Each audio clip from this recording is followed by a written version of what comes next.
Judicial activism से related सारा conceptual part cover कर चुके हैं।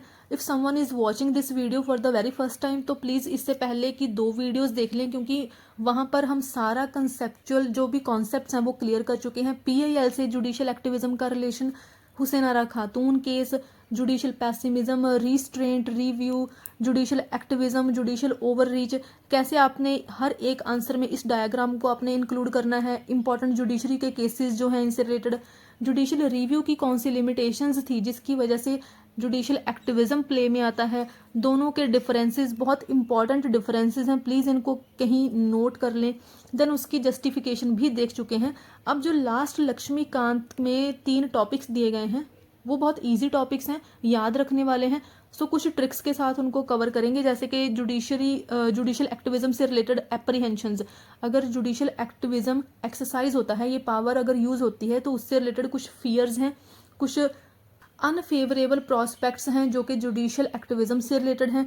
जुडिशियल एक्टिविज्म के प्रमोटर्स कौन हैं या फिर एक्टिवेटर्स कौन हैं, जिन लोगों की वजह से जुडिशरी प्रेशराइज होती है एंड जुडिशियल एक्टिविज्म का यूज़ करती है। फिर देखेंगे जुडिशियल एक्टिविज्म वर्सेस रिस्ट्रेंट। इन दोनों कॉन्सेप्ट को हम समझ चुके हैं, बट यहाँ पर इसको अमेरिका के पर्सपेक्टिव से दिया गया है कि कैसे वहाँ पर जुडिशियल रिस्ट्रेंट को कुछ लोग प्रमोट करते हैं, कुछ लोग जुडिशियल एक्टिविज्म को प्रमोट करते हैं, एंड जुडिशियल रिस्ट्रेंट से रिलेटेड वहाँ पर कुछ एजम्पशंस हैं वो दी गई हैं। देन उसके बाद हमारे इंडिया में भी कैसे 2007 की जजमेंट में सुप्रीम कोर्ट ने बोला कि इंडिया में भी जुडिशियल रिस्ट्रेंट का यूज़ होना चाहिए। तो सबसे पहले देखिए, हम देखेंगे एप्रीहेंशंस ऑफ जुडिशियल एक्टिविज्म। इसको आपने एक ट्रिक के साथ याद रख लेना है, बी माइल्ड। सारे पॉइंट यहाँ से देखिए क्लियर हो जाएंगे। बी से है बायोग्राफिक फियर्स, ई से है एपिस्टेमिक फियर्स, एम से है मैनेजमेंट फियर्स, आई से है आइडियोलॉजिकल फियर्स, एल से है लेजिटिमेशन फियर्स एंड डी से है डेमोक्रेटिक फियर्स। तो इस ट्रिक से आपको ये फियर्स याद हो जाएंगे। सबसे पहले देखिए, जो उपेंद्र बख्शी हैं इन्होंने ये एप्रीहेंशंस और कुछ फियर्स दिए हैं कि डिफरेंट टाइप्स ऑफ फियर्स होते हैं। जब भी जुडिशियल एक्टिविज्म की पावर को यूज़ करा जाएगा उस टाइम पर कुछ फियर्स होंगे, जजेस के माइंड में भी होंगे, इनफैक्ट जो बाकी के 2 ऑर्गन्स हैं उनके माइंड में भी ये फियर्स हो सकते हैं। उन्होंने क्या बोला है, that the facts entail invocation of a wide range of fears. जब भी जुडिशियल एक्टिविज्म की पावर का यूज़ होगा उसी के साथ ही वाइड रेंज ऑफ फियर्स भी आएंगे। सो इस ट्रिक से आपने याद रख लेना है। सबसे पहला फियर है आइडियोलॉजिकल फियर। लक्ष्मीकांत की लाइन पढ़ रही हूँ एक में, are they usurping power of the legislature, the executive और of the other autonomous institutions in a civil society. तो आइडियोलॉजिकल फियर्स क्या हो सकते हैं, जब भी जजेस जुडिशियल एक्टिविज्म की पावर का यूज़ कर रहे होंगे उनके माइंड में ये फियर हो सकता है कि क्या कहीं वो लेजिस्लेचर की पावर को छीन तो नहीं रहे हैं, सीज तो नहीं कर रहे हैं, या फिर वो एग्जीक्यूटिव की पावर को सीज तो नहीं कर रहे हैं। हमारी सिविल सोसाइटी में बहुत सारे ऑटोनोमस इंस्टीट्यूशंस भी होते हैं, ऑर्गेनाइजेशंस होती हैं, क्या वो उन ऑर्गेनाइजेशंस का, उन एडमिनिस्ट्रेटिव बॉडीज़ की जो पावर है उनको तो सीज नहीं कर रहे हैं, जो कि अदरवाइज इन्हीं का ही काम होना चाहिए। क्या जुडिशरी अगर जुडिशियल एक्टिविज्म को इन्वोक कर रही है, अगर इसकी पावर का यूज़ कर रही है, तो क्या उस टाइम पर हम legislature, executive and independent bodies की पावर को छीन तो नहीं रहे हैं। एक आइडियोलॉजिकल पर्सपेक्टिव का डिफरेंस हो सकता है यहाँ पर। जजेस के माइंड में ये आ सकता है कि लेजिस्लेचर की आइडियोलॉजी अलग हो सकती है, जजेस क्योंकि ये लोग इलेक्टेड नहीं हैं तो इनकी आइडियोलॉजी जो होगी वो डिफरेंट हो सकती है, क्योंकि इनका काम लॉ की इंटरप्रिटेशन करना होता है। तो सबसे पहला क्या फियर हो सकता है फिर, आइडियोलॉजिकल फियर। नेक्स्ट फियर है एपिस्टेमिक फियर। एपिस्टेमिक होता है कॉग्निटिव नॉलेज से रिलेटेड, कि जब आपको मैक्सिमम माइंड का यूज़ करना पड़ता है, तो हमें पता है कि लेजिस्लेचर जो हमारे पॉलिटिशियंस हैं वो कितना ही माइंड यूज़ करते हैं, वो खुद अकेले काम नहीं करते हैं, वो जस्ट एक रिप्रेजेंटेटिव होते हैं लोगों के, वो अपनी फील्ड के एक्सपर्ट नहीं होते हैं। उनके बैक एंड पर उनको कोई बहुत सारी IT टीम सपोर्ट कर रही होती है, अपनी फील्ड के जो एक्सपर्ट होते हैं, जैसे कि अगर कोई एटॉमिक एनर्जी या फिर न्यूक्लियर एनर्जी का एक्सपर्ट है, अगर इन लोगों ने, अगर पॉलिटिशियंस ने कोई पॉलिसी निकाली है, लेजिस्लेचर कोई बिल लेके आया है, तो वो बिल ऐसे ही नहीं बन जाता है, उससे पहले एक पॉलिसी प्रॉपर ड्राफ्ट करी जाती है। एंड उस पॉलिसी को ड्राफ्ट करने के लिए उस पर्टिकुलर फील्ड के एक्सपर्ट हेल्प करते हैं। तो यहाँ पर देखिए जजिस के माइंड में फिर एपिस्टेमिक फियर्स भी आ सकते हैं, that do they have enough knowledge in economic matters of a Manmohan Singh. देखिए यहाँ पर ना मनमोहन सिंह लक्ष्मीकांत में क्यों बोला गया है, क्यों लिखा हुआ है इन्होंने, क्योंकि देखिए जब वो प्राइम मिनिस्टर थे, एग्जीक्यूटिव का पार्ट बन जाते हैं वो, लेकिन वो साथ में एक बहुत ही बड़े इकोनॉमिस्ट भी थे। अगर आप उनकी क्वालिफिकेशंस देखोगे तो उनको इकोनॉमिक्स की फील्ड में बहुत ही ज़्यादा एक्सपर्टीज था। तो अगर इकोनॉमिक्स से रिलेटेड वो कोई डिसीजन लेते हैं, अगर गवर्नमेंट कोई डिसीजन ले रही है, इट मीन्स मनमोहन सिंह जो होंगे उस एग्जीक्यूटिव का पार्ट है, उनके पास वो एक्सपर्टीज है। क्या जुडिशरी के पास ऐसी कोई एक्सपर्टीज है, ऐसे उनके पास कोई रिसोर्सेज हैं कि जिसकी वजह से फिर वो इकोनॉमिक्स की फील्ड के रिलेटेड भी कोई डिसीजन ले पाए? तो सबसे पहली बात, देन लक्ष्मीकांत में नेक्स्ट क्या लिखा हुआ है, that in scientific matters of the jars of the atomic energy establishment. देखिए जार का यहाँ पर मतलब है एक अपॉइंटेड ऑफिशियल। तो यहाँ पर इन्होंने बोल दिया है कि जैसे एटॉमिक एनर्जी की फील्ड में उस फील्ड का एक्सपर्ट जो होगा वो लेजिस्लेचर को भी सपोर्ट करेगा। अगर एग्जीक्यूटिव कोई पॉलिसी ड्राफ्ट कर रहा है तो वो जो पर्टिकुलर ऑफिशियल होगा एटॉमिक एनर्जी का, वो उस केस में फिर एग्जीक्यूटिव को पॉलिसी ड्राफ्ट करने में भी हेल्प करेगा। बट क्या जुडिशरी के पास ऐसे कोई ऑफिशियल्स होते हैं, ऐसे कोई एक्सपर्टीज है उनके पास? नहीं, क्योंकि उन लोगों के पास तो सिर्फ लॉ की फील्ड में ही एक्सपर्ट्स होंगे ना। तो यहाँ पर देखिए एपिस्टेमिक फियर्स भी हो सकते हैं, ऐसे ही कुछ मैनेजमेंट फेयर्स भी हो सकते हैं। अगर देखिए लेजिस्लेचर एंड एग्जीक्यूटिव ये लोग अपना काम कर रहे हैं तो ये कहीं ना कहीं एक्सपर्ट नॉलेज का हेल्प ले रहे हैं। बट जुडिशरी के केस में क्या हो सकता है, क्योंकि उनको सिर्फ लॉ और कॉन्स्टिट्यूशन की इंटरप्रिटेशन की ही नॉलेज है, क्या वो गवर्नमेंट को मैनेज कर सकते हैं, गवर्नमेंट को रन करने में क्या वो हेल्प कर सकते हैं? Are they doing justice by adding this kind of litigation workload to a situation of staggering growth of arrears? देखिए यहाँ पर बात करी गई है पीआईएल की। पीआईएल के थ्रू, क्योंकि हम जुडिशियल एक्टिविज्म की बात कर रहे हैं तो हम मैक्सिमम पीआईएल की ही बात करेंगे।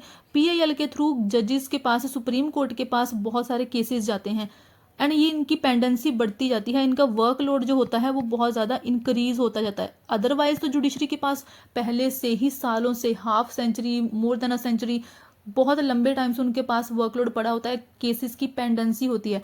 बट क्योंकि पीआईएल से अब लोगों को एक सोर्स मिल गया है जिसके थ्रू वो किसी और थर्ड पर्सन के लिए भी पीआईएल फाइल कर सकते हैं, जुडिशरी और सुप्रीम कोर्ट में एक तरह से एक एप्लीकेशन दे सकते हैं जिसको फिर जुडिशरी कंसिडर करती है। बट इनकी वजह से वर्कलोड बहुत ज़्यादा बढ़ गया है जुडिशरी के ऊपर। अगर जुडिशरी के पास ऑलरेडी बहुत ज़्यादा वर्कलोड है, क्या वो ऐसे डिसीजंस ले सकती है जो कि अदरवाइज तो लेजिस्लेचर और एग्जीक्यूटिव को लेने चाहिए, गवर्नमेंट को लेने चाहिए एंड गवर्नमेंट को ही मैनेजमेंट का काम करना चाहिए। अगर जुडिशियल एक्टिविज्म का यूज़ करके जुडिशरी ऐसे डिसीजंस ले रही है जो मैनेजमेंट से रिलेटेड है, क्या वो जुडिशरी इन डिसीजंस की वजह से जो भी एक्स्ट्रा वर्कलोड आएगा, क्या जुडिशरी उसको मैनेज कर पाएगी? क्योंकि जुडिशरी के लिए तो ऑलरेडी ये चीज़ बोली जाती है that justice delayed is justice denied. Judiciary के पास तो ऑलरेडी केसेस की पेंडेंसी बहुत ज़्यादा है। अगर वो लेजिस्लेचर एंड एग्जीक्यूटिव का भी काम करने लग जाएगी, क्या वो उसको मैनेज कर पाएगी? इसी की वजह से जुडिशरी के ऊपर, जजिस के ऊपर एक मैनेजमेंट का फियर भी आ सकता है। देन है लेजिटिमेशन फियर्स। क्या होता है कि लोग पीआईएल तब फाइल करते हैं मैक्सिमम अगर लेजिस्लेचर एंड एग्जीक्यूटिव ये लोगों की प्रॉब्लम्स को सुन नहीं रहे होते हैं। जब एक सेक्शन सफ़र कर रहा होता है और गवर्नमेंट उसके ऊपर ध्यान नहीं दे पा रही होती है या फिर विलिंगली ध्यान नहीं दे रही होती है, तो उस केस में कोई थर्ड पर्सन आके पीआईएल फाइल करता है, तो ये पीआईएल का यूज़ होता है। बट पीआईएल के थ्रू फिर क्या आती है जुडिशरी यहाँ पर काम करती है उन सेक्शंस ऑफ सोसाइटी के लिए जो कि अदरवाइज इसे लेजिस्लेचर एंड एग्जीक्यूटिव को करना चाहिए था। इन लोगों ने तो, लेजिस्लेचर और एग्जीक्यूटिव ने तो इन इश्यूज को इग्नोर कर दिया, बाईपास कर दिया। तो जुडिशरी और जजेस के लिए ये एक फियर हो सकता है कि जब भी वो पीआईएल के थ्रू किसी भी डिसीजन को लेंगे, कोई भी ये जजमेंट पास करेंगे, तो क्या उस टाइम पर जुडिशरी का जो एक इंस्ट्रूमेंटल और एक सिंबॉलिक अथॉरिटी है, जुडिशरी का देखिए एक प्रॉपर प्रेस्टीज है, तो जुडिशरी के मन में ये भी फियर हो सकता है कि पीआईएल के थ्रू उन्होंने जो भी डिसीजंस लिए हैं, क्या उनको एक लेजिटिमाइज्ड डिसीजन कंसिडर करा जाएगा? क्या उनकी भी उतनी ही वैलिडिटी होगी जितनी कि एक एग्जीक्यूटिव के डिसीजन की एक वैलिडिटी होती है, जितनी उस डिसीजन की एक अथॉरिटी होती है? क्योंकि एक इलेक्टेड गवर्नमेंट ने डिसीजन दिया था लोगों के लिए, तो जितना उसको वैल्यू दिया जाएगा, क्या हमारे डिसीजन को भी उतना ही वैल्यू दिया जाएगा? हमारे भी डिसीजंस, अगर हमने पीआईएल के थ्रू लोगों के लिए, सोसाइटी के लिए कोई डिसीजन लिया है, तो क्या वो डिसीजन की वजह से हमारी जो एक सिंबॉलिक अथॉरिटी है, क्या कहीं वो डिप्लीट तो नहीं हो जाएगी, इरोड तो नहीं हो जाएगी? क्या हमारे डिसीजंस को भी उतना ही लेजिटिमाइज्ड कंसिडर करा जाएगा? तो लेजिटिमेशन फियर्स भी हो सकते हैं जजेस में। देन उसके बाद डी है डेमोक्रेटिक फियर्स। डेमोक्रेटिक फियर्स तो आप देखिए, जो जुडिशरी होती है वो पीआईएल के थ्रू लोगों की जो प्रॉब्लम्स हैं उनको सुन रही होती है, बट लक्ष्मीकांत में देखिए क्या बोला गया है, that is a profusion of public interest litigation, that is PIL, nurturing democracy और depleting its potential for future. देखिए डेमोक्रेसी का मतलब क्या होता है कि लोगों ने अपनी गवर्नमेंट को इलेक्ट करा है, सो वही जो गवर्नमेंट है वो लोगों की रिप्रेजेंटेटिव है एंड रूल कर रही है। तो डेमोक्रेसी का तो मतलब यही हो जाता है एक तरह से, है ना, कि लोगों का ही एक तरह से रूल चल रहा है। लेकिन अगर पीआईएल का यूज करके सारे काम जुडिशरी ही कर रही है, जो कि अदरवाइज गवर्नमेंट को करने चाहिए थे, तो एक क्वेश्चन रेज हो जाता है कि क्या ऐसा करने से जुडिशरी जो है वो डेमोक्रेसी को प्रमोट कर रही है, डेमोक्रेसी को नर्चर कर रही है, या फिर फ्यूचर के लिए इसके पोटेंशियल को खत्म कर रही है, इसके पोटेंशियल को डिप्लीट कर रही है? तो ये एक डेमोक्रेटिक फियर भी बन जाता है। देन लास्ट है एक बायोग्राफिक फियर। बायोग्राफिक फियर क्या कहता है, एक सिंपल सा है कि जब भी जजेस रिटायर हो जाएंगे, देखिए जितने भी पॉलिटिशियंस होते हैं इनकी तो कोई रिटायर करने की एज नहीं है, ये तो अपने एंड तक काम करते रहते हैं, है ना, लेकिन जजेस की तो एक एज है।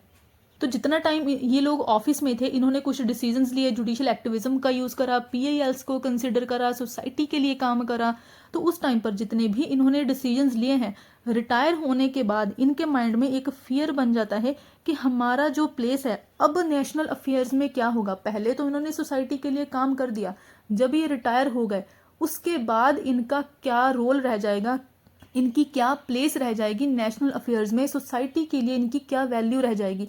तो यही एक बायोग्राफिक फेयर भी बन जाता है। सो ये डिफरेंट टाइप ऑफ एप्रीहेंशंस थी जुडिशियल एक्टिविज्म से रिलेटेड, उपेंद्र बख्शी ने दी हैं। जो ये जो एक्टिवेटर्स हैं और प्रमोटर्स हैं जुडिशियल एक्टिविज्म के, इनको भी इनकी जो टाइप्स हैं वो भी उपेंद्र बख्शी ने ही दी हैं। बट क्योंकि ये बहुत ईजी सा है तो हम पहले जो मेन एक टॉपिक है और उसको देख लेंगे, judicial activism versus judicial restraint. So देखिए, मैं पहले भी बोल चुकी हूँ कि जब भी आप आंसर राइटिंग करोगे, इस डायग्राम को आपने याद भी रखना है, इसको आपने इंक्लूड भी करना है। जुडिशियल रिस्ट्रेंट होता है, उसके बाद आता है जुडिशियल रिव्यू, देन आता है जुडिशियल एक्टिविज्म, देन लास्ट होता है judicial overreach. Judicial activism and judicial restraint, America में ये जुडिशरी से रिलेटेड दो फिलॉसफीज हैं। अमेरिका में दोनों फिलॉसफीज ही यूज होती हैं। कुछ लोग जो हैं वो जुडिशियल रिस्ट्रेंट को प्रमोट करेंगे एंड कुछ लोग जो होंगे वो एक्टिविज्म को प्रमोट करेंगे, इसको यूज करेंगे, कहेंगे कि जुडिशियल एक्टिविज्म का यूज होना चाहिए। लेकिन जो लोग जुडिशियल रिस्ट्रेंट को प्रमोट कर रहे हैं, इसको सब्सक्राइब कर रहे हैं, वो क्या बोल रहे हैं, दैट कि जजेस का जो रोल है वो स्क्रिप्युलसली लिमिटेड होना चाहिए। जजेस का रोल प्रॉपरली डिफाइंड होना चाहिए, मिटिक्यूलसली उसको डिफाइन करा जाना चाहिए कि इतना ही लिमिटेड रोल रहेगा आपका, इसके बियॉन्ड आप काम नहीं करोगे। अमेरिका के पर्सपेक्टिव में ये चीज़ें बोली गई हैं, प्लीज़ आपको ये भी ध्यान में रखना है। तो देखिए, सबसे पहले तो जुडिशियल रिस्ट्रेंट के जो प्रोपोनेंट्स हैं वो क्या कहते हैं कि लिमिटेड रोल होना चाहिए जजेस का। जजेस का काम जस्ट लॉ की इंटरप्रिटेशन करना होगा, लॉ मेकिंग का काम जजेस को नहीं दिया जाएगा। लॉ मेकिंग का काम जो होगा वो लेजिस्लेचर का ही होगा, दैट इज जो अमेरिका की कांग्रेस है, अमेरिका का जो लेजिस्लेचर है उसको कांग्रेस कहते हैं। तो कांग्रेस का काम ही लॉ मेकिंग का काम होगा, जुडिशरी का काम जस्ट लॉ की इंटरप्रिटेशन करना ही होगा। इसके साथ ही जुडिशियल रिस्ट्रेंट में देखिए क्या बोला गया है, that original intent of constitutional makers should guide the जजेस। देखिए, मैंने सिंपल सी लाइन में लिख दिया गया है, अदरवाइज जो लक्ष्मीकांत में प्रॉपरली बताया गया है वो क्या है कि देखिए, जजेस के भी कुछ पॉलिटिकल वैल्यूज हो सकती हैं। अब जज भी तो एक इंडिया का, सॉरी, जो अमेरिका का सिटीजन होगा, है ना, उसका भी कुछ पॉलिटिकल इंक्लिनेशन होगा, एक पर्टिकुलर पार्टी को वो सपोर्ट कर रहा होगा, उसके भी कुछ पॉलिसी एजेंडाज हो सकते हैं कि जैसे सोसाइटी के लिए इस तरह की पॉलिसी बननी चाहिए। बट यहाँ पर क्या बोला गया है कि जब भी जजेस जो होंगे वो जजमेंट देंगे, वो सिर्फ कॉन्स्टिट्यूशन मेकर्स ने जो भी उनको काम दिया है उसी के थ्रू ही काम करेंगे, उसी की गाइडेंस के अंदर ही काम करेंगे। जो भी कॉन्स्टिट्यूशनल मेकर का ओरिजिनल इंटेंट था, उनका जो ओरिजिनल पर्पस था, उसी पर्पस के अंदर रहकर ही जजेस जो होंगे अपने डिसीजन लेंगे। वो अपने पर्सनल पॉलिटिकल वैल्यूज़ को यूज़ नहीं करेंगे, अपने पॉलिसी एजेंडास को यूज़ नहीं करेंगे। दैट इज़ जब भी वो कोई जजमेंट देंगे उस टाइम पर वो अपने पर्सनल व्यूज़ का यूज़ नहीं करेंगे, चाहे फिर वो व्यूज़ पॉलिटिकल हो, चाहे फिर वो किसी पॉलिसी से रिलेटेड हो। बेसिकली यहाँ पर सेल्फ कंट्रोल की बात करी जा रही है कि जजेस को जब भी जजमेंट देनी होगी तो उनको खुद पर एक सेल्फ कंट्रोल रखना पड़ेगा, उनको लेजिस्लेचर एंड एग्जीक्यूटिव का काम नहीं करना होगा। सो नेक्स्ट है अजम्पशंस ऑफ जुडिशियल रिस्ट्रेंट। इसके लिए भी आपने एक लाइन याद रखनी है, एक ट्रिक समझ लीजिए। डिपेंडेंसी, इसको नोट कर लें please. In politics will Erode, एक लाइन है, आपको इजी हो जाएगा इन सारे जितने भी कॉन्सेप्ट दिए हुए हैं लक्ष्मीकांत में उनको याद रखना। Judicial review, separation of power, federalism, making judiciary undemocratic. So line क्या है? Dependency in politics will Erode judicial review, separation of power, federalism, making judiciary undemocratic. इस लाइन को जब भी आपने सपोज मेंस में अजम्पशन से रिलेटेड कोई क्वेश्चन आ गया, जुडिशियल रिस्ट्रेंट से रिलेटेड अजम्पशन से, तो आप इस लाइन को याद रख सकते हो। तो आपको देख के याद आ जाएगा कि ऐसे कौन से हमें पॉइंट जो है वो इंक्लूड करने हैं। डिपेंडेंसी जो है वो 5th पॉइंट है, that dependency of court on Congress and public. तो ओके, हम इस ट्रिक के साथ ही चलेंगे। डिपेंडेंसी है सबसे पहले है 5th point, dependency of court on Congress. यहाँ पर अमेरिका के लेजिस्लेचर की बात करी जा रही है, एंड पब्लिक। तो 5th पॉइंट देखिए क्या कहता है कि अदरवाइज जो जुडिशरी है अमेरिका की वो नॉन आइडियोलॉजिकल है, वो एक पर्टिकुलर आइडियोलॉजी को सपोर्ट नहीं करेगी। देखिए जितनी भी पॉलिटिकल पार्टीज होती हैं उनकी आइडियोलॉजीज डिफरेंट होती हैं। तो ये माना गया है कि अमेरिका की जो जुडिशरी है वो अदरवाइज नॉन आइडियोलॉजिकल है। बट एक एजम्पशन क्या है, एक सुपोजिशन क्या है, दैट जो कोर्ट है अमेरिका का, जो जुडिशरी है वो कांग्रेस के ऊपर डिपेंडेंट है, लेजिस्लेचर के ऊपर डिपेंडेंट है, अपनी ज्यूरिसडिक्शन के लिए, अपने रिसोर्सेज के लिए भी। ऐसे ही वो पब्लिक के ऊपर भी डिपेंडेंस है, क्योंकि जो अमेरिका की जुडिशरी है उसको पब्लिक का भी एक एक्सेप्टेंस चाहिए, उसको कांग्रेस का भी सपोर्ट चाहिए होगा, क्योंकि कांग्रेस जो लेजिस्लेचर होगा वही उसको रिक्वायर्ड रिसोर्सेज प्रोवाइड करेगा। तो क्योंकि जुडिशरी अब कांग्रेस एंड पब्लिक के ऊपर डिपेंडेंट है, सो जुडिशरी को कोई ऐसा काम नहीं करना चाहिए जो इसकी बाउंड्रीज के बियॉन्ड हो। दैट इज, इसको अपनी बाउंड्रीज को ओवर स्टेप नहीं करना चाहिए, क्योंकि इसका कॉन्सिक्वेंस फिर क्या आ जाएगा कि लेजिस्लेचर, एग्जीक्यूटिव, देखिए ये तो दोनों मिल जाएंगे, ये जो ऑर्गन्स है एक साइड पर हो जाएंगे, तो क्लैश किसके साथ बन जाएगा इसका, इनका जुडिशरी के साथ। अब क्या ये जो सिनेरियो है, ये जो लेजिस्लेचर के ऊपर डिपेंडेंट होना या फिर एग्जीक्यूटिव के ऊपर डिपेंडेंट होना, क्या ये हमारे इंडिया के लिए एप्लीकेबल है?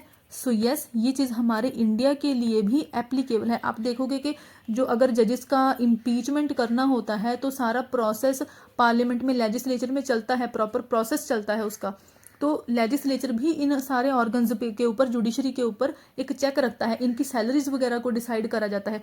तो ये जो डिपेंडेंसी है जुडिशरी की लेजिस्लेचर के ऊपर और एग्जीक्यूटिव के ऊपर, ये हमारे इंडिया में भी एक तरह से बनी हुई है। नेक्स्ट देखिए वर्ड है पॉलिटिक्स, ये लक्ष्मीकांत का 6th पॉइंट है। Courts must stay away from politics. देखिए जो पॉलिटिक्स है ना, ये पावर एंड इन्फ्लुएंस की गेम है। इसमें पोजीशन की जो वैल्यू होती है ना वो हाई होती है, और जो जुडिशरी होती है उसका काम तो जजमेंट देना होता है, लॉ की इंटरप्रिटेशन करना होता है, बेसिकली कॉन्स्टिट्यूशन को एनालाइज करने का काम जुडिशरी का है। लेकिन जो ये लेजिस्लेचर, पॉलिटिशियंस वगैरह इतनी पावर कमांड करते हैं, वो जो पावर एंड इन्फ्लुएंस है वो पॉलिटिक्स से रिलेटेड होता है। तो अगर जुडिशरी को अपने डिसीजंस इंडिपेंडेंटली देने हैं, जुडिशरी को अगर किसी भी पावर इन्फ्लुएंस से दूर रहकर अपने डिसीजन देने हैं, तो उनको पॉलिटिक्स से भी दूर रहना होगा। ऐसा नहीं होना चाहिए जैसे कि अभी की इनकम्बेंट गवर्नमेंट कौन सी है, बीजेपी गवर्नमेंट। ऐसा नहीं होना चाहिए कि जो सुप्रीम कोर्ट के जजेस हों, जो कि देखिए फाइनल कोर्ट ऑफ अपील है, तो अगर किसी भी सबऑर्डिनेट कोर्ट का डिसीजन किसी को पसंद नहीं आता है तो वो डायरेक्टली सुप्रीम कोर्ट में जाएगा। अब सपोज सेंटर एंड स्टेट, ये जो फेडरल ऑर्गन्स हैं, इन्हीं के बीच में ही डिस्प्यूट आ गया। बट जो स्टेट है पर्टिकुलर, सपोज जैसे कि पंजाब की ही स्टेट है, यहाँ पर आप गवर्नमेंट है ना, और जो सेंटर है वहाँ पर है बीजेपी। तो जब भी ये सुप्रीम कोर्ट की जो कोई भी जज होगा, जब भी ये डिसीजन देगा, तो इसका जो इंक्लिनेशन है वो बीजेपी की साइड नहीं होना चाहिए, एंड ना ही पर्टिकुलरली पंजाब की आप गवर्नमेंट की साइड होना चाहिए।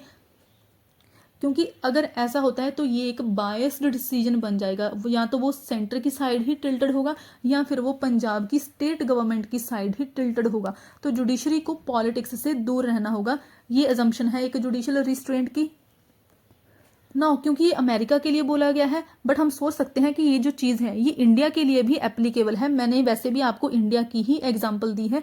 तो देखिए जो नेक्स्ट ट्रिक है, डिपेंडेंसी इन पॉलिटिक्स, ये हो गया, ये हो गया। विल इरोड को प्लीज छोड़ दीजिएगा। जुडिशियल रिव्यू, सो ये जुडिशियल रिव्यू से रिलेटेड जो है वो लक्ष्मीकांत का सेकंड पॉइंट है। Judicial review not guaranteed in the constitution. देखिए ये बात करता है कि जो अमेरिका का कॉन्स्टिट्यूशन है वहां पर इससे रिलेटेड कोई भी प्रोविजंस नहीं है। ये मैं आपको पहले ही बता चुकी हूँ कि हमारे इंडिया के कॉन्स्टिट्यूशन की यही स्पेशलिटी है कि यहाँ पर कॉन्स्टिट्यूशन में ही बता दिया गया है, कॉन्स्टिट्यूशन में ही कुछ आर्टिकल्स दे दिए गए हैं जो कि जुडिशियल रिव्यू की बात करते हैं। बट अमेरिका का क्या है कि वहां से चाहे जो कॉन्सेप्ट है लिया गया है, वहां पर ये कॉन्सेप्ट ओरिजिनेट हुआ है, लेकिन वहां के कॉन्स्टिट्यूशन में, अमेरिका के कॉन्स्टिट्यूशन में इससे रिलेटेड कोई भी प्रोविजंस नहीं है। तो यहाँ पर देखिए अमेरिका से रिलेटेड क्या बोला गया है अजम्पशंस में कि जुडिशियल रिव्यू की जो प्रोविजंस है वो कॉन्स्टिट्यूशन में नहीं दी हुई हैं, इसलिए जुडिशियल रिस्ट्रेंट को ही प्रमोट करा जाना चाहिए, जुडिशियल रिस्ट्रेंट का ही यूज होना चाहिए, ये मतलब है इस लाइन का। लेकिन हमारे इंडिया के लिए ये चीज़ फिट नहीं बैठती है, क्योंकि हमारे इंडिया में जो है वो जुडिशियल रिव्यू से रिलेटेड प्रोविजंस कॉन्स्टिट्यूशन में दी गई हैं। एंड नेक्स्ट है ट्रिक में separation of power. Separation of power देखिए अब अमेरिका के लिए भी है एंड अब इंडिया के लिए भी है। ऑल्दो इंडिया में ये 100% एप्लीकेबल नहीं है, बट यहाँ पर भी जो है आर्टिकल जो 50 है वो सेपरेशन ऑफ पावर की ही बात करता है। Article 15 directive principles of state policy, but America में ये रिजिडली फॉलो होता है। सो देखिए सेपरेशन ऑफ पावर दोनों कंट्री के लिए ही एप्लीकेबल है। हम देखिए बात अमेरिका की कर रहे हैं, बट साथ में ये भी देख रहे हैं कि क्या वो चीज़ इंडिया के लिए एप्लीकेबल है या फिर नहीं। नेक्स्ट ट्रिक में देखिए बात करेगी है फेडरलिज्म की, तो ये लक्ष्मीकांत का है फोर्थ पॉइंट। क्या बोला गया है उसमें, the concept of federalism dividing powers between the nation and the states requires the court deference toward the action of the state government and officials. देखिए क्योंकि हमारे यहाँ पर फेडरलिज्म का मतलब क्या है, सेंटर एंड स्टेट्स के बीच में पावर्स को डिवाइड कर दिया गया है। हमारे कॉन्स्टिट्यूशन में ये चीज़ बताई गई है कि सेंटर्स की पावर क्या हो सकती है एंड स्टेट्स की अपने स्फीयर में कौन सी पावर्स हो सकती हैं। बट हमारे यहाँ पर क्या है, यूनिटरी बायस है, सेंटर की साइड ही पावर जो है वो इंक्लाइंड है, टिल्टेड है सेंटर की साइड ही। बट स्टिल यहाँ पर देखिए क्या बोला गया है, क्योंकि अमेरिका में जो है वो एक प्रॉपर डिवीजन है पावर्स की, स्टेट्स की अपनी पावर्स हैं, सेंटर की जो फेडरल गवर्नमेंट है उसकी अपनी पावर है। तो यहाँ पर देखिए क्या बोला गया है कि जो कोर्ट है, अगर कोर्ट इन ऑर्गन्स में इंटरफेयर करेगा तो ये जो फेडरलिज्म का कॉन्सेप्ट है ये भी इरोड हो जाएगा। सेंटर या फिर स्टेट, इन दोनों ने अपनी ज्यूरिसडिक्शन में जो भी डिसीजन लिए हैं, कोर्ट को उन सारे डिसीजंस का रिगार्ड करना होगा, उन सारे डिसीजन का डेफरेंस करना होगा, दैट इज उन डिसीजंस की प्रॉपर रिस्पेक्ट करनी होगी। अब क्या ये चीज़ हमारे इंडिया में एप्लीकेबल है? सो यस, ये चीज़ हमारे इंडिया में भी है। चाहे सेंटर एंड स्टेट के लॉ का रिव्यू हो सकता है, चाहे जुडिशरी इनको एनालाइज कर सकती है, लेकिन वो तभी एनालाइज करा जाता है जब एक एग्रीव्ड और पर्टिकुलर पार्टी जुडिशरी के पास खुद जाती है। अब यहाँ पर हम PIL को इंक्लूड नहीं कर रहे हैं, क्योंकि वो जनरली जो PIL का कॉन्सेप्ट है ये आया ही एक मार्जिनलाइज्ड सेक्शन के लोगों के लिए है।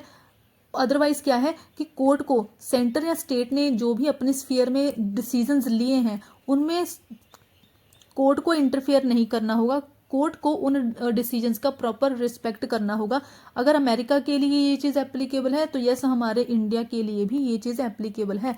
देन है मेकिंग को आप हटा दीजिएगा, देन है जुडिशरी अनडेमोक्रेटिक। तो ये जो है जो लक्ष्मीकांत का फर्स्ट पॉइंट है, that is undemocratic and oligarchic judiciary. अब देखिए यहाँ पर ना क्या बताया गया है कि जो जुडिशरी है हमारे इंडिया में, जो जुडिशरी है इनफैक्ट कहीं भी ये इलेक्टेड नहीं होती है ना, लोगों ने जुडिशरी को इलेक्ट नहीं करा है, लोगों ने जजेस को इलेक्ट करके अपनी पोजीशन पर नहीं बिठाया है, वो एक रिक्रूटमेंट प्रोसेस के थ्रू इलेक्ट हुए हैं। इसलिए कि जुडिशरी क्या है, जुडिशरी एक अनडेमोक्रेटिक बॉडी है, ये नॉन इलेक्टिव है। जुडिशरी पॉपुलर विल को रिप्रेजेंट नहीं करती है, ये लोगों को रिप्रेजेंट नहीं करती है, ये जस्ट कॉन्स्टिट्यूशन में जो भी प्रोविजंस दी गई हैं उनका इंटरप्रिटेशन करती है। सो क्योंकि ये लोग एक प्रॉपर प्रोसेस के थ्रू आए हैं, ये रिक्रूटमेंट प्रोसेस के थ्रू आए हैं, तो ये ओलिगार्किक इनको क्यों बोला गया है, क्योंकि जनरली जो जुडिशरी में लोग होते हैं, वो जनरल बात कर रही हूँ, वो वेल्दी क्लास के होते हैं। क्योंकि ओलिगार्किक का मतलब होता है वेल्दी, जो सेक्शन होता है उससे रिलेटेड ये वर्ड है। तो ओलिगार्किक जुडिशरी जो है उसको मैक्सिमम ट्राई करना चाहिए कि जो इलेक्टेड गवर्नमेंट है, इलेक्टेड गवर्नमेंट जो कि लोगों ने इलेक्ट करी है, उसमें इंटरफेयर ना करे, क्योंकि जुडिशरी खुद इलेक्टेड नहीं है जैसे कि एक गवर्नमेंट इलेक्टेड है। सो ये कुछ अजम्पशंस थी जुडिशियल रिस्ट्रेंट की। अब देखिए लास्ट में हम यही बोल सकते हैं कि जितनी भी अजम्पशंस ऑफ जुडिशियल रिस्ट्रेंट है अमेरिका के लिए तो सारी की सारी एप्लीकेबल हैं सारी, बट जो सेकंड पॉइंट है वो इंडिया के लिए नहीं है। बाकी के पॉइंट्स जो हैं first, third, fourth, fifth and sixth, ये इंडिया के लिए भी सही है, इंडिया में भी फिट बैठते हैं, बट जो सेकंड पॉइंट है judicial review not guaranteed in the constitution, ये इंडिया के लिए नहीं है, क्योंकि हमारे कॉन्स्टिट्यूशन में जुडिशियल रिव्यू से रिलेटेड प्रोविजंस हैं, अमेरिका में नहीं है। नेक्स्ट देखिए, अब अमेरिका में तो ये बोल दिया गया कि जुडिशियल रिस्ट्रेंट को प्रमोट करना चाहिए, वहाँ पर इसका यूज़ होना चाहिए। हमारे सुप्रीम कोर्ट ने भी ये चीज़ बोली है। हमारे सुप्रीम कोर्ट ने एक जजमेंट थी अरावली गोल्फ वर्सेस चंद्रहास 2007 की जजमेंट है ये। इसमें सुप्रीम कोर्ट ने बोला है कि जजेस को जुडिशियल रिस्ट्रेंट ही प्रैक्टिस करना चाहिए, उनको अपनी पावर को ओवरस्टेप नहीं करना चाहिए, उनको जजेस को लेजिस्लेचर और एग्जीक्यूटिव की पावर्स को ओवरटेक नहीं करना चाहिए। ये जो दोनों ऑर्गन्स हैं इनकी बाउंड्रीज में एनक्रोच नहीं करना चाहिए, इनकी डोमेन में एनक्रोच नहीं करना चाहिए, क्योंकि यहाँ पर भी इंडिया में क्या है, सेपरेशन ऑफ पावर ही है। तीनों ऑर्गन्स अपनी बाउंड्रीज में काम करे तो वो कंट्री के लिए बेटर रहेगा। सो इस जजमेंट में देखिए सुप्रीम कोर्ट ने कुछ ऑब्जर्वेशंस दी थी। फर्स्ट ऑब्जर्वेशन क्या कहती है, that unwarranted judicial legislation is unconstitutional. मैं अब लक्ष्मीकांत में ना वो बहुत लेंदी से पॉइंट्स दिए गए हैं, मैं उनको नहीं पढ़ूंगी, लेकिन हर एक पॉइंट में क्या बताया गया है मैं वो यहाँ पर बता दूंगी। सुप्रीम कोर्ट के बेंच ने इस केस में क्या बोला था कि ऐसी बहुत सारी सिचुएशंस आती हैं कि जब जजेस अनजस्टिफाइड वे में एग्जीक्यूटिव एंड लेजिस्लेचर के फंक्शंस को परफॉर्म करना चाहते हैं, बट ये जो चीज़ है, ये जो जुडिशियल लेजिस्लेशन है, जुडिशरी ही लेजिस्लेशन का काम कर रही है, लॉ मेकिंग का काम कर रही है, जो कि अदरवाइज इसका काम नहीं है, इसकी डोमेन नहीं है। तो बट ये जो काम है ये अनकॉन्स्टिट्यूशनल है, जजेस अपने लिमिट्स को क्रॉस नहीं कर सकते हैं। एंड जो स्टेट की बाकी की ब्रांचेज हैं या फिर बाकी ऑर्गन्स हैं, that is legislature and executive, इनके फंक्शंस को टेक ओवर नहीं कर सकते हैं। सेकंड, इस बेंच ने क्या बोला था इस जजमेंट में, दैट जजेस can not run the government. देखिए जुडिशरी ने बोला है कि जजेस को खुद को लिमिट रखना चाहिए, खुद के ऊपर एक सेल्फ कंट्रोल रखना चाहिए। अगर वो एक रिक्रूटमेंट प्रोसेस के थ्रू आकर एक हाई पोजीशन के ऊपर बैठे हुए हैं, चाहे वो इंडिया का जो सुप्रीम पार्ट है वो क्या है, कॉन्स्टिट्यूशन, चाहे वो इंडिया के सुप्रीम कॉन्स्टिट्यूशन को भी इंटरप्रेट कर रहे हैं, बट इसका मतलब ये नहीं है कि वो एक गवर्नमेंट ही रन कर रहे हैं, इसका मतलब ये नहीं है कि वो एम्परर बन चुके हैं। तो जजेस को खुद को लिमिट में रखना चाहिए। देन देखिए एक ना व्यू है मोंटेस्क्यू का। मोंटेस्क्यू जो फ्रेंच फिलोसफर थे, इन्होंने सेपरेशन ऑफ पावर का कॉन्सेप्ट दिया था। ये मेंस का पार्ट है, जब हम मेंस का देखेंगे प्रॉपर, जो मेंस का हम पढ़ना स्टार्ट कर देंगे उस टाइम पर मैं ये सारे व्यू बताऊंगी। मोंटेस्क्यू देखिए इन्होंने क्या दिया था, सेपरेशन ऑफ पावर का कॉन्सेप्ट। आज जितनी भी कंट्रीज में ये कॉन्सेप्ट यूज होता है वो इन्हीं की ही देन है। इनकी एक बुक है द स्पिरिट ऑफ लॉ, इसमें इन्होंने क्या बोला है, इन्होंने बताया है कि कैसे डिफरेंट ऑर्गन्स में एक सेपरेशन रहनी चाहिए। अब इसकी सारी मैं डिटेल्स में नहीं जाऊंगी, वो जब हम मेंस का करेंगे तभी बताऊंगी। मोंटेस्क्यू ने बताया है कि अगर सेपरेशन ऑफ पावर यूज नहीं होती है तो कैसे एक ऑर्गन जो होगा वो दूसरे ऑर्गन्स को चोक कर देगा, वो दूसरे ऑर्गन्स की एक डेथ का कारण बन जाएगा। तो ऐसे ही ये चीज़ हमारे इंडिया के लिए भी एप्लीकेबल है। इंडिया में भी सेपरेशन ऑफ पावर मेंटेन्ड रहना चाहिए, चाहे वो 100% ना भी हो पाए।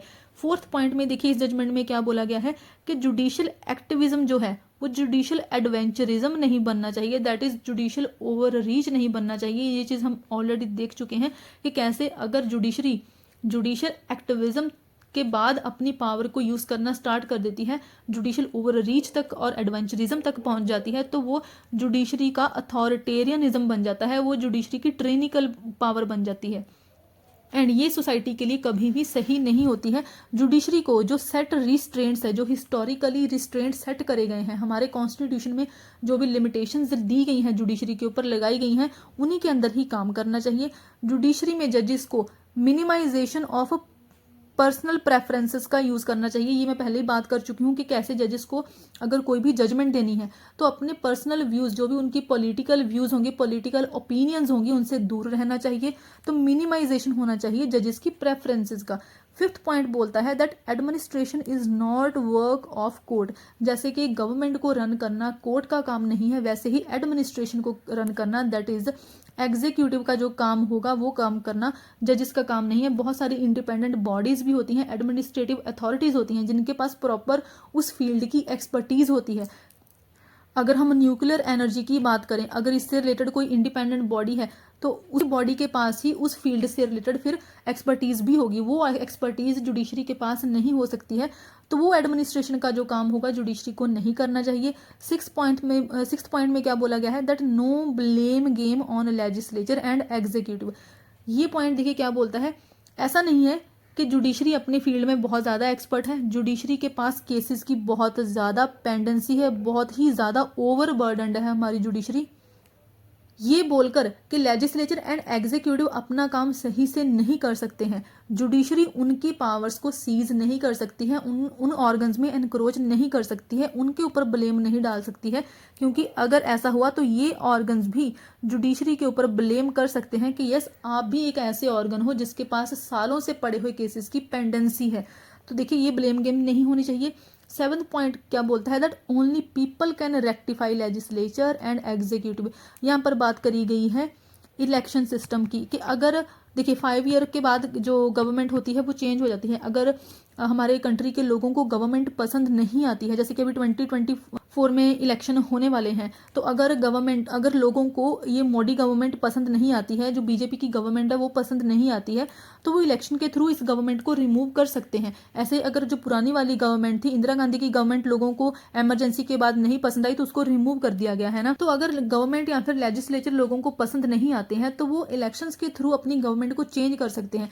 जुडिशरी इनको करेक्ट करने की जिम्मेदारी ना ले, ये इसमें बोला गया है कि अगर 5 साल के पीरियड में, देखिए इलेक्शंस के बाद ही गवर्नमेंट चेंज होगी, लेकिन जो 5 साल वाला पीरियड है उस पीरियड में भी अगर लोगों को इस ऑर्गन को रेक्टिफाई करना है, अगर गवर्नमेंट को प्रेशराइज करना है, तो वो पीसफुल डेमोन्स्ट्रेशंस कर सकती हैं। जैसे कि हम यहाँ पर जो फार्मर्स के प्रोटेस्ट हुए थे उनकी एग्जांपल ले सकते हैं। गवर्नमेंट तो अभी तक चेंज नहीं करी थी इन लोगों ने, ऐसा तो नहीं था ना कि इन लोगों ने प्रोटेस्ट करना स्टार्ट कर दिया तो गवर्नमेंट ही चेंज होगी। गवर्नमेंट तो 5 साल बाद ही चेंज होगी या फिर वही रहेगी, है ना। लेकिन इन लोगों ने अपने जो डेमोन्स्ट्रेशंस थी वो स्टार्ट रखी, एजिटेशंस स्टार्ट रखी, तो गवर्नमेंट के ऊपर एक प्रेशर बिल्डअप हुआ, जिसके बाद गवर्नमेंट ने अपने डिसीजन को चेंज करा, जुडिशरी ने भी इंटरवीन करा। तो जब तक गवर्नमेंट चेंज नहीं हो जाती है तब तक जो लोग हैं वो डेमोन्स्ट्रेशंस कर सकते हैं, एजिटेशंस और प्रोटेस्ट कर सकते हैं। एंड अगर 5 साल का पीरियड खत्म हो जाता है तो उसके बाद फिर लोग गवर्नमेंट को चेंज भी कर सकते हैं अगर उनको वो ऑर्गन्स पसंद नहीं आते हैं, वो पर्टिकुलर गवर्नमेंट पसंद नहीं आती है। बट जुडिशरी इन ऑर्गन्स को रेक्टिफाई करने का या करेक्ट करने का काम नहीं करेगी। 8th पॉइंट क्या बोलता है, ये बात करता है balance of power must not be disrupted. यहाँ पर बात करी गई है सेपरेशन ऑफ पावर की। सेपरेशन ऑफ पावर हमारे इंडिया में बेसिक स्ट्रक्चर ऑफ कॉन्स्टिट्यूशन का पार्ट है। तो हर एक ऑर्गन अपने स्फीयर में ही काम करेगा। ऐसा नहीं होगा कि इसकी पावर छीन ली, लेजिस्लेचर की पावर जुडिशरी ने छीन ली, एग्जीक्यूटिव ने जुडिशरी में इंटरफेयर करना स्टार्ट कर दिया। तो ये अदरवाइज फिर क्या होगा, ये जो बैलेंस बना हुआ है पावर का कि हर एक ऑर्गन अपने स्फीयर में पावर का यूज कर रहा है, वो बैलेंस डिसरप्ट हो जाएगा। बट इस बैलेंस को डिसरप्ट नहीं करा जा सकता है क्योंकि ये जो बैलेंस है वो बेसिक स्ट्रक्चर का पार्ट है। एंड ये बैलेंस आता किसके थ्रू है, इस बैलेंस को हम जुडिशियल रिस्ट्रेंट के थ्रू, इसी के थ्रू ही आ सकता है। क्योंकि देखिए अगर जुडिशरी जुडिशियल रिस्ट्रेंट में रहकर काम करेगी फिर वो लेजिस्लेचर एंड एग्जीक्यूटिव के काम में एनक्रोच नहीं करेगी, उनके काम को इंट्रूड नहीं करेगी। जुडिशियल रिस्ट्रेंट जो होगा, 9th पॉइंट क्या कहता है, ये कैसे बैलेंस ऑफ पावर बनाए रखता है। देखिए फर्स्ट तो ये कैसे बनाए रखेगा कि अगर जुडिशरी जुडिशियल रिस्ट्रेंट को एक्सरसाइज करेगी तो जो बाकी की ब्रांचेज हैं उनकी इक्वालिटी को भी ये रिकग्नाइज करेगी, कि मतलब जुडिशरी को ये लगेगा कि बाकी के दो ऑर्गन्स भी हमारे इक्वल ही हैं, हम उनसे सुपीरियर नहीं हैं, तो उनकी जो पावर है वो भी बनी रहनी चाहिए, हमें उनमें इंट्रूड नहीं करना चाहिए। तो जब जुडिशियल रिस्ट्रेंट है, जुडिशरी इक्वालिटी को रिकग्नाइज कर रही है। सेकेंड, जुडिशियल रिस्ट्रेंट के थ्रू बैलेंस कैसे बनता है पावर का, कि जुडिशरी खुद की भी इंडिपेंडेंस को ऐसे प्रोटेक्ट कर रही है। देखिए कैसे, कि जब भी जुडिशरी अगर किसी और ऑर्गन में से गवर्नमेंट के काम में ही जुडिशरी इंटरफेयर करे जा रही है बार बार, तो गवर्नमेंट भी तो इसके अगेंस्ट एक्शन ले लेगी ना। हो सकता है नेक्स्ट टाइम पार्लियामेंट ही इसकी सैलरी को कम कर दे, या फिर कोई ऐसी अमेंडमेंट ही लेके आ जाए, गवर्नमेंट ही इसके अगेंस्ट एक्शन लेना स्टार्ट कर दे, गवर्नमेंट इम्पीचमेंट वगैरह स्टार्ट कर दे, है ना, पार्लियामेंट में इम्पीचमेंट प्रोसेस स्टार्ट हो जाए। तो अगर जुडिशरी जुडिशियल रिस्ट्रेंट को प्रैक्टिस करेगी तो इस तरह से उसकी अपनी इंडिपेंडेंस भी बनी रहेगी, क्योंकि बाकी के ऑर्गन्स को पता होगा कि जुडिशरी हमारे काम में इंटरफेयर नहीं कर रही है, तो हम भी जुडिशरी के काम में इंटरफेयर नहीं करेंगे, जुडिशरी की भी इंडिपेंडेंस बनी रहेगी।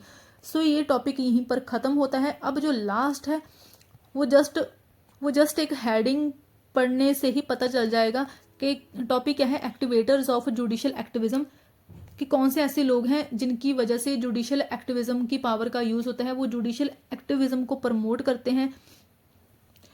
तो प्रमोटर्स कौन से हैं जुडिशियल एक्टिविज्म के, ये उपेंद्र बख्शी ने ही इनकी टाइप दी हैं। सबसे पहले है सिविल राइट्स एक्टिविस्ट। वैसे देखिए बहुत हमारा जो मेंस का सिलेबस है उसमें सिविल सोसाइटी ऑर्गेनाइजेशन का मेंशन करा गया है, एनजीओ का मेंशन करा गया है, हमने वो मेंस में पढ़ना भी है।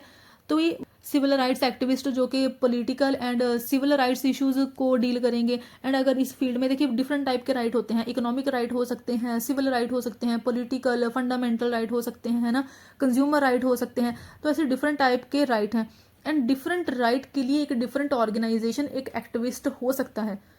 तो जैसे कि अब एक सिविल राइट है, तो यहाँ पर क्या है, एक सिविल राइट एक्टिविस्ट होंगे। तो अगर गवर्नमेंट के बाकी के ऑर्गन सिविल राइट्स की वायोलेशन कर रहे हैं, पॉलिटिकल राइट्स की वायोलेशन कर रहे हैं, पॉलिटिकल राइट्स में आप आर्टिकल 326, 24 को इंक्लूड कर सकते हो, क्योंकि 326 और जो 325 है, ये जो दोनों आर्टिकल्स हैं ये पॉलिटिकल राइट्स की ही बात करते हैं। तो अगर बाकी के ऑर्गन्स जो हैं वो इन राइट्स को वायोलेट कर रहे हैं, तो सिविल राइट्स जो एक्टिविस्ट होंगे वो कैंपेन्स कर सकते हैं, फिर जुडिशरी इंटरवीन कर सकती है, एंड जुडिशियल एक्टिविज्म आ सकता है। ऐसे पीपल राइट्स एक्टिविस्ट हैं जो कि लोगों के सोशल एंड इकोनॉमिक राइट्स के लिए काम करते हैं। अगर जो गवर्नमेंट है इकोनॉमिक राइट्स को रिप्रेस कर रही है, जैसे कि पुअर लोगों के राइट्स को रिप्रेस कर रही है, उनके भी कुछ राइट्स होते हैं। ऐसे ही जो सोशल राइट्स होते हैं, अगर कोई कास्ट रिलेटेड राइट है, कोई कास्ट ग्रुप है, उनके राइट्स को गवर्नमेंट सप्रेस कर रही है, तो उस टाइम पर फिर पॉलिटिकल राइट्स एक्टिविस्ट इंटरवीन करते हैं, वो कैंपेन्स करते हैं। ऐसे ही कंज्यूमर राइट्स ग्रुप, तो यहाँ पर उन राइट्स की बात करी जा रही है कि अगर कंज्यूमर के राइट्स की वायलेशन हुई है, जैसे मैंने कि से कोई चीज़ बाय करी लेकिन वो डिफ़ॉल्ट थी, वो चीज़ ख़राब थी, जिस भी कंपनी से मैंने वो चीज़ ली थी वो अब मेरी जो कंप्लेंट थी उसको सुन ही नहीं रही थी, तो मैं चली गई कंज्यूमर कोर्ट, या फिर कुछ कंज्यूमर राइट्स ग्रुप थे जो कि मेरे फेवर में आ गए। अब ये मैं बहुत छोटी सी एग्जांपल ले रही हूँ, बट आपको ये समझना होगा कि जितनी भी चीज़ें दी गई हैं ये बहुत वाइडर पर्सपेक्टिव से दी गई हैं। ऐसा नहीं है कि एक सिंगल पर्सन के राइट की बात करी गई है, एक पर्टिकुलर कम्युनिटी के राइट हो सकते हैं, उनके कंज्यूमर राइट हो सकते हैं, एक पर्टिकुलर कम्युनिटी के राइट हो सकते हैं, एक कास्ट के राइट हो सकते हैं, तो वहाँ पर पीपल राइट एक्टिविस्ट आ जाएंगे। अगर कंज्यूमर राइट वायलेट हो रहे हैं तो यहाँ पर कंज्यूमर राइट्स ग्रुप आ जाएंगे। ऐसे ही बॉन्डेड लेबर ग्रुप, यहाँ पर स्लेवरी वगैरह की बात आ जाएगी, है ना, वो वेज कोड आए थे ना पहले, इन लोगों को कितनी वेज दी जाएगी, क्या एक सेट लिमिट होगी, बॉन्डेड लेबर के अगेंस्ट काम करना, तो उस टाइम पर भी फिर जुडिशियल एक्टिविज्म प्ले में आ सकता है, क्योंकि ये जो ग्रुप होंगे बॉन्डेड लेबर ग्रुप्स, ये इन पर्टिकुलर जो कम्युनिटी है लोगों की, एक लेबर कम्युनिटी, उनके लिए प्रोटेस्ट करेंगे। सो नेक्स्ट है देखिए सिटीजन्स फॉर इन्वायरमेंटल एक्शन। तो नाम से पता चल रहा है कि जो लोग इन्वायरमेंट के लिए काम कर रहे हैं कि इन्वायरमेंटल का डिग्रेडेशन ना हो, पोल्यूशन ज़्यादा ना हो, उसके लिए भी सिटीजन्स हो सकते हैं, उसके लिए कुछ ग्रुप हो सकते हैं। सिटीजन ग्रुप हो सकते हैं अगेंस्ट लार्ज इरिगेशन प्रोजेक्ट्स। देखिए यहाँ पर बोला गया है सिटीजन ग्रुप, क्योंकि लार्ज सिटीज जो इरिगेशन प्रोजेक्ट्स होते हैं इनसे जनरली लोग डिस्प्लेस हो जाते हैं, उनके घर चले जाते हैं, है ना, उनको डिस्प्लेस कर दिया जाता है। तो उस केस में कुछ सिटीजन्स ग्रुप हो सकते हैं जो कि इन लार्ज इरिगेशन प्रोजेक्ट्स के अगेंस्ट फिर प्रोटेस्ट करते हैं। फिर जुडिशरी प्ले में आती है, जुडिशरी अपना रोल प्ले करती है एंड जुडिशल एक्टिविज्म का यूज़ करती है। देन हो सकते हैं राइट्स ऑफ चाइल्ड ग्रुप, तो यहाँ पर सिंपली जो चाइल्ड होंगे उनकी बात करी जा रही है। चाइल्ड लेबर हो सकती है, कुछ सेक्सुअल वर्कर्स के चाइल्ड हो सकते हैं, उनके राइट्स की बात हो सकती है, एजुकेशन की बात हो सकती है। तो ये जो राइट ग्रुप होंगे उन चाइल्ड्स के लिए कैंपेन्स करेंगे। देन फिर जुडिशरी अगेन एक्शन ले सकती है। देन है कस्टडियल राइट्स ग्रुप, तो कस्टडियल राइट्स ग्रुप देखिए यहाँ पर बात हो रही है प्रिजनर्स की। आप हुसैन आरा खातून केस को ही याद कर सकते हो। जुडिशल एक्टिविज्म जब हमने देखा था, हमने देखा था कि कैसे एक हुसैन आरा जो खातून थी वो एक प्रिजनर थी। अगर एक थर्ड अटॉर्नी आके, एक थर्ड पर्सन आके इसके बिहार पर एंड अराउंड जो 40,000 बिहार में प्रिजनर्स थे उनके बिहाफ पर अगर PIL फाइल ना करी जाती तो ये रिलीज ही ना करे जाते, इनके साथ कितना इनजस्टिस होगा। तो कस्टडियल राइट्स ग्रुप जो होंगे वो ऐसे प्रिजनर्स के लिए ही काम करते हैं। फिर देखिए जुडिशरी ने डिसीजन लिया एंड इन सारे प्रिजनर्स को रिलीज कर दिया गया। तो ऐसे ही पॉवर्टी राइट्स ग्रुप हो सकते हैं जो कि एक पुअर लोगों के लिए काम कर सकते हैं, इम्पावरिश्ड सेक्शन के लिए काम कर सकते हैं। अगर फेमाइन वगैरह आए हैं वो लोग ज़्यादा सफ़र करेंगे। देखिए जब भी कोई क्लैमिटी आती है तो जो मार्जिनलाइज्ड सेक्शंस होते हैं, जो भी पुअर सेक्शंस होते हैं वो ज़्यादा सफ़र करते हैं। तो उस केस में फिर पॉवर्टी राइट्स ग्रुप काम कर सकते हैं। ऐसे इंडिजिनस पीपल्स राइट ग्रुप, यहाँ पर बात करी जा रही है ट्राइबल एरियाज़ की, जो ट्राइबल लोग होते हैं। तो यहाँ पर आप 5th एंड 6th शेड्यूल की बात कर सकते हो। तो जो भी लोग होंगे क्योंकि वो फॉरेस्ट को ही अपना रिसोर्स मानते हैं, फॉरेस्ट ही उनके लिए इनकम का सोर्स रहता है। तो उन लोगों के अगर राइट्स को प्रोटेक्ट करना है तो इंडिजिनस पीपल राइट्स ग्रुप होंगे। ऐसे ही विमेंस राइट ग्रुप हो सकते हैं। जो बार ग्रुप होंगे वो लॉयर्स के लिए होंगे। हम पहले ही देख चुके हैं सुप्रीम कोर्ट के चैप्टर में कि कैसे कुछ बार एसोसिएशंस होती हैं, उनमें लॉयर्स हो सकते हैं, एडवोकेट्स हो सकते हैं। तो अगर इनके राइट्स की कहीं वायोलेशन हो रही है तो ये लोग भी प्रोटेस्ट कर सकते हैं। मीडिया ऑटोनॉमी के लिए भी ग्रुप हो सकते हैं। ऐसे असॉर्टेड लॉयर बेस्ड ग्रुप्स हो सकते हैं। ये इन्फ्लुएंशियल लॉयर्स हो सकते हैं जो कि किसी पर्टिकुलर कॉज के लिए काम करेंगे। ऐसे ही असॉर्टेड इंडिविजुअल पटिशनर्स भी हो सकते हैं जो कि किसी और के लिए PIL वगैरह फाइल कर सकते हैं। तो देखिए यहाँ पर ये जो जुडिशल एक्टिविज्म का चैप्टर खत्म होता है। Please like, share and subscribe करें क्योंकि ये मोटिवेट करता है और एफर्ट्स डालने के लिए। मैं सारे का सारा सिलेबस यहाँ पर कंप्लीट कराऊंगी। जितने भी जनरल स्टडीज़ के सब्जेक्ट्स हैं वो सारे, मेंस के लिए भी जितने भी सिलेबस दिया गया है, जो भी सिलेबस है वो सारा कवर करवाऊंगी मैं इस चैनल पर। So please like, share, subscribe करें, कमेंट भी करें, अपनी फीडबैक दें। Thank you.